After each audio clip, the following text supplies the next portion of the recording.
All right, what's up guys? Welcome back. So going to be taking the car to the track today. So just going to be like a data collection day. I don't even think I've gone full throttle with this yet. I think I did like once for a couple seconds, but haven't really, as you saw in the last video, I was just trying to get some data. That's what I want to do today, is try to get some wide open data and see if we can try to put this thing where it needs to be. So I said in the last video that it was making 10 pounds. I realized after I got back from Hunter's house, or Hunter's shop, that when I put this side back together, I never hooked up the wastegate line on this side. So that's why it was making 10 pounds, I believe. So just starting to get into it, it was making about 10 pounds. So didn't have that one hooked up. I have it hooked up now, so it should be making 6 pounds. Good thing I have a second wastegate. So let's get out here and maybe have some fun. Maybe try to make a clean pass. So I did actually fix the parking brake on this thing too. So the parking brake cable was kind of like mangled where it connects, and the passenger or driver's side wasn't actually connected, so I couldn't use parking brake. So that's all fixed now. Wanted to fix that so I can actually like maybe try to launch it and rev it up a little bit and see how that goes without moving. So let's go try it. And I have never raced a vehicle at the track that had a manual transmission, so this is going to be a learning experience for me. Go easy on me, guys. All right guys, got the car here. Just gonna try to get some wide open throttle data. That's really all I want to do today, is just try to drive it down the track, get some data, not be too aggressive, but make it home. So let's do it.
Nice looking one in the left lane.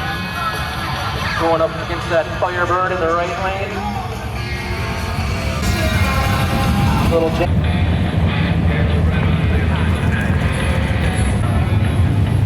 Alright. Personally, I think these things are cool here, these little junior dragsters. I haven't. All you gotta do is be 7 years or older, get some 5 years and build one.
pretty bad. It didn't want to go into third. But it was something.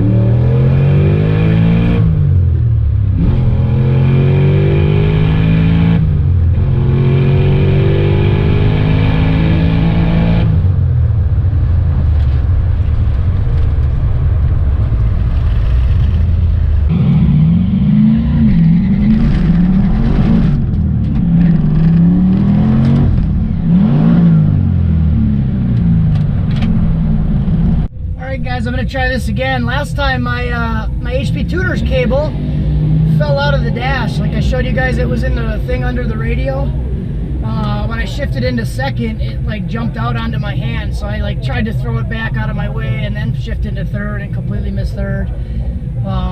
And the wheel spun a lot of wheel hop. So I'm going to try to be a little bit less aggressive on the leave and then actually try to get it into third. Christian's going to film on the outside, so that's nice. And I did set the camera up like this so we can see mile an hour and then oil pressure and stuff. I don't know if you guys care about that. Alrighty guys.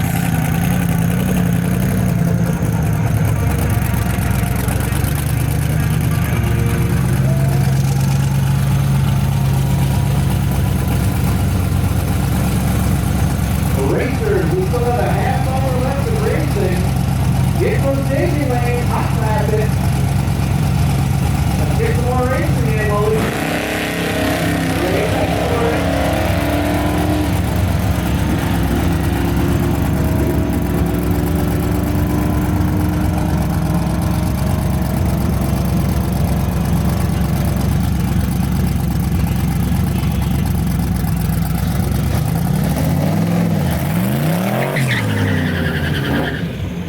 Get the water off.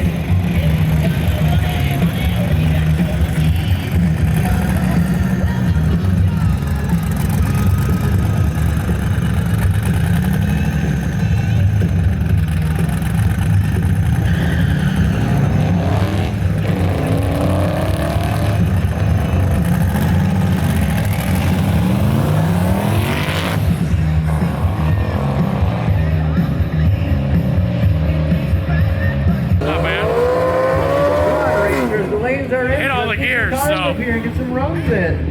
Hit all the gears. He left pretty good, but it confused him when he went past the second bulb. Yeah. You can stay there and it'll still go. Yeah. But it didn't look too bad. What? There's gonna be a bare ass somewhere on camera tonight. No, that was last night after the races.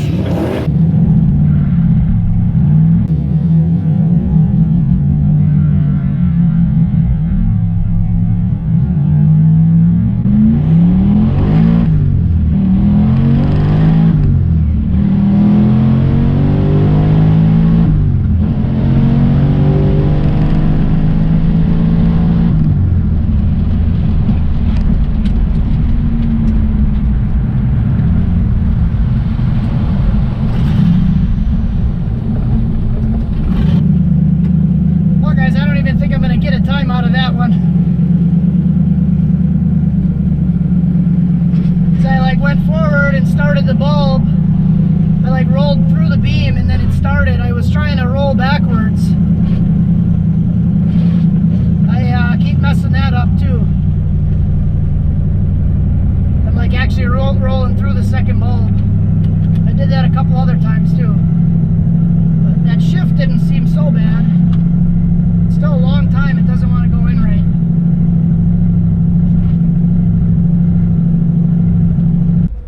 Alright guys, so I'm going to try again. I forgot to record that last run. The last one was a 13.8. I'll show you the slips, but we discovered some interesting things. The front bumper is actually lighting the bulbs. So that's why I was getting confused, because the first bulb would disappear as soon as I would light the second one, because the bumper was lighting it. So I'll show you that in the video, but I'm gonna try to go up again. Alrighty guys, so it's the next day, back from the track. Figured I'd probably just make one clip and talk about what's going on here. So we'll go over the slips. First one, my coolant temp was getting warm, so I just didn't really even try to do much. I just kind of drove it down the track and then revved out third. So 91 miles an hour, but it was 21 seconds, so it was just kind of a throwaway. Then I did 14.9 at 101. What was going on there? I know I missed third. I was having troubles hitting third, and then we did a 14.2 at 112. And then this one, mile an hour was 115, so that was the fastest mile an hour. And that's like pretty much revved out at the top of fourth gear. So fourth gear, the ratio is like a 1.27 to 1. So fifth gear is actually a 1 to 1 ratio for the transmission. So I basically feel like I need to try to get it into fifth and try to rev out fifth to get the mile an hour up. But that's pretty much almost topped out. That's like 6,700 RPM, 66, 6,700 RPM at in fourth gear. So it showed 18, but I also had like that 7 second 60 foot, 7.6. So what was happening there, because the front bumper is so low, it was actually tripping the beam. So when Christian recorded on the outside of the car, he actually mentioned that he thought that it looked like the bumper was hitting the beam. So what was happening is I would roll forward, I'd light the first bulb, and then I'd light the second bulb, and as soon as I would light the second bulb, the first bulb would shut off. So I thought that I was too far forward, and I was trying to back up, but the light had already went green, and then I like broke the beam. So time started, that's why it was 7.6 seconds. So what I did after that pass, I rolled forward, so I have to light the bulb, both bulbs once, and then light them a second time, and then I'm on the tire. So I'll just have to remember that for next time. So wanted to go verify that, and figured it would be somewhere in the 13s if I would take that 60 foot time back down to like the 2.4-ish. And that's what I did here. So got it down to a 2.5, and then it did a 13.8 at 114. So this pass I also didn't rev out first gear for some reason. I only revved it to like 3,400, and then I shifted for some reason. So a lot I gotta figure out how to get it into third gear. It should easily go faster than that, but yeah, I got a lot to learn just from the driving aspect on this thing. So I might turn the boost up and then try to get it to like 8 pounds, 10 pounds, and then see if I can actually get it to rev out into fifth gear. So if I could run through the gears faster, I'm sure even just the shifting a little bit faster, if I could get the shifts down, I may actually be able to get it into fifth and get a little more mile an hour out of it. But other than that, I am going to get this car out of the garage and then start working on the yellow Mustang again. A lot of you guys are really wanting to see this car. So I feel like since I got this thing, we've all kind of lost interest in this one. But still want to get this thing running, decent, driving, got the tune kind of figured out. Cruising and everything yesterday on the way home and to the track is like perfect. Fueling is all within 3 to 5% on the lean side, so that's where I like it for cruising. It's at like a 15.2, 15.3, pretty much everywhere. So on the whole way home through all the gears. So happy about that. And then I did pull 7% of fuel out of it at the track and got it to like an 11.6 on 6 pounds, which is probably still a little bit rich for 6 pounds, but it's like 11.6 air fuel ratio, 6 pounds, and 17 degrees of timing. So that's kind of where it was at yesterday. Really low boost. Just should be kind of reliable, last for a long time at that, even if I go to like 8 pounds or something. So I did have one of the wastegate lines off, like I said the other day, and it was at about 10 pounds. So what I might just do is go Boosted Boys style and just put a T in there, like another one of these brass T's, put a T in the line and then bleed some air off and try to get to like 8 pounds and just leave it like that. Then I don't have to worry about any adjustment or anything. One other thing I found I'm a little disappointed about, I can't really see it because I cleaned it up, but it does have a little leak. It looks like it's coming from the front timing seal, but it's like a really dark metallic oil feel to it. So it almost looks like graphite lube or whatever that shit is called that you get with like a new cam. That like really dark gray looking stuff. That's almost what it looks like. Got to work on that leak, try to figure that out. But other than that, I just really like driving the thing. It's just fun to drive. So might try to do, I feel like it'd be a better maybe autocross car. Or obviously they're used for drift cars, but the suspension's really good on there, so it'd probably do good for autocross. I just don't really feel like it's really ever going to be a good drag car. It's set up like the way it is, but I'm sure I could get it a little bit faster if I just learn how to drive it and turn it up a little bit. But that's about it. I'm going to get going on this thing. I don't know what I'm going to do. I got to finish tightening the brake lines and fill some fluid, and then I'll probably work on maybe starting to get the transmission and stuff in there. So I did get some extruded U-bolts for these, and then I can fit the fenders, so maybe that's what I'll do. Try to do that today. Yeah, have a good one.